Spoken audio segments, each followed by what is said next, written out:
Meet, comment faire des salles, soit des salles d'attente, ou des fois on veut travailler en petits groupes, en travail d'équipe.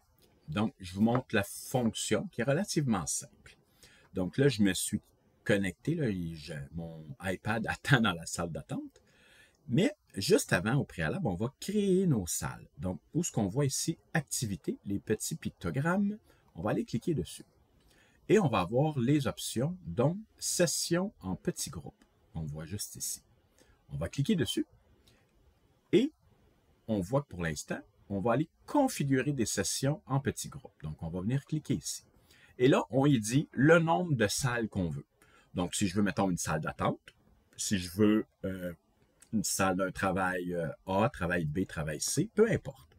On va venir créer les salles. Donc, pour les besoins ici du vidéo, je vais avoir 2 salles que je vais créer. Groupe 1, groupe 2. Voilà. Et je vais ouvrir les sessions. Donc, on voit maintenant qu'on a 2 groupes. Et petite parenthèse, regardez en haut, les sessions en petits groupes sont en cours. Fait que ça, la personne le sait qu'elle va pouvoir probablement être appelée à faire un travail d'équipe. Donc, je vais revenir en arrière et on va aller fermer ça ici. Et là, pour faire le test, comment ça fonctionne, je vais aller m'admettre, je vais aller m'accepter dans la salle. Donc, voilà, je suis arrivé dans la salle.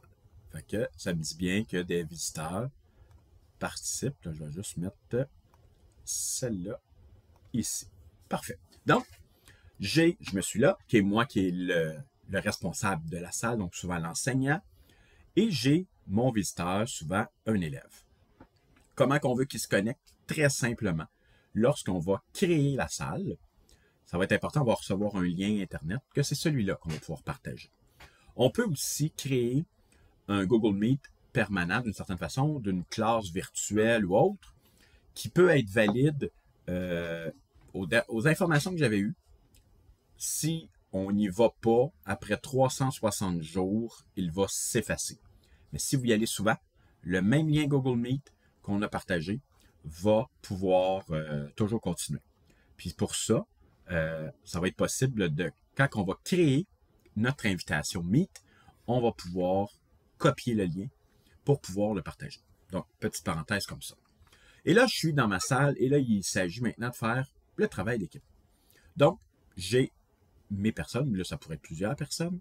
Je vais aller toujours dans mes petits pictogrammes et je vais aller dans ma session en petits groupes. Et là, je vais voir tout le monde. L'appel principal, c'est moi, dans le cas ici. Et le deuxième Pascal, c'est mon témoin.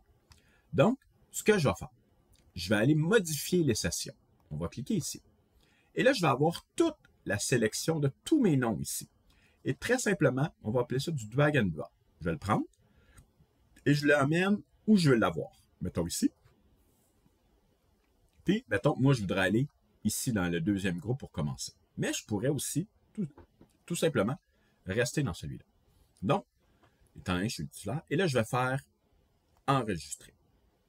Et on va venir fermer ça ici. À ce moment-là, vous ne le voyez pas, mais la personne reçoit un message sur son outil pour dire « Vous êtes appelé à joindre une autre salle ». Et là, voyez-vous ici, là, l'autre, mon deuxième Pascal, il n'est plus là. Puis il y avait une petite mention ici « A quitté cette salle ». Mais là, vous êtes en train de dire « Mais là, si moi je veux aller me promener dans mes salles pour voir si le monde travaille comme il devrait », très simplement. On va aller ici. Activité. On va aller toujours dans nos sessions en petits groupes. Et là, regardez, vous avez la possibilité d'aller faire un petit saut directement dans vos salles. Donc, je pourrais aller, un exemple, ici dans ma salle 2. Genre, je me connecte. Présentement, il n'y a pas personne dans la salle 2. Donc, OK, ça va bien. Je peux aller ma personne en groupe 1, ou je pourrais carrément dire, je vais quitter. Et si je clique quitter, je retourne à ma salle principale. Donc, ma salle maître. Où ce que je suis là présent.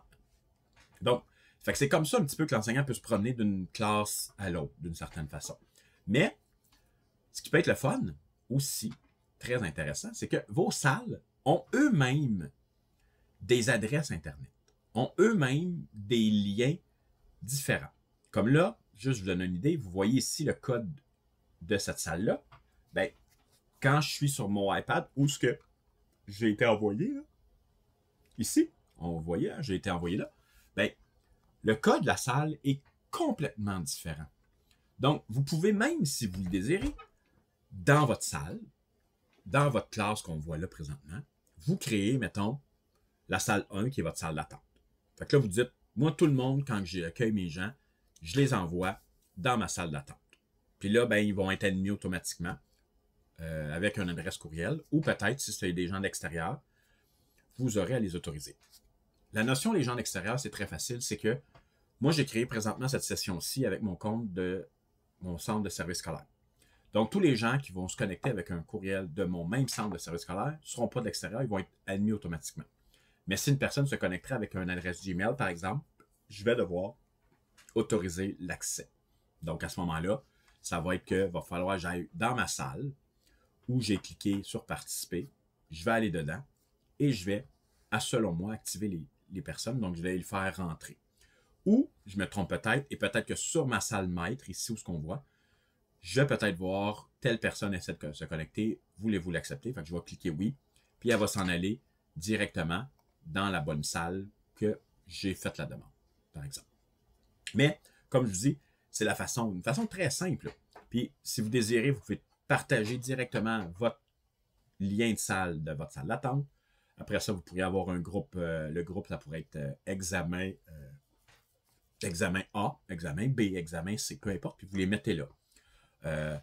Moi, je vois aussi, mettons que j'ai rencontré mes élèves, ben, je vais faire ma salle de rencontre et ma salle d'attente, par exemple. Fait que, tu sais, ça peut être intéressant. Puis, tout ce que j'ai à faire, toujours dans modifier les sessions, ben, je les prends d'un bord et je vais les monter ou je vais carrément les déplacer dans une autre salle.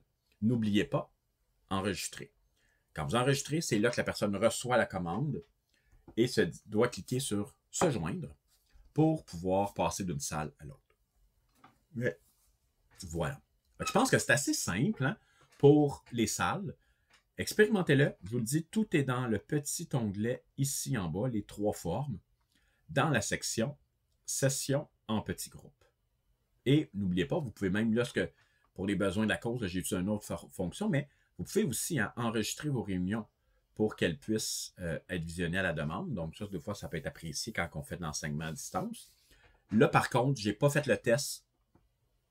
Est-ce qu'il faut que j'enregistre par salle ou l'enregistrement lorsque ça m'enregistre moi, Pascal, puis quand je vais me déplacer, ça va partir l'enregistrement. Là, ici, je ne pourrais pas vous dire, mais encore là, expérimentez-le, c'est la meilleure façon peut-être.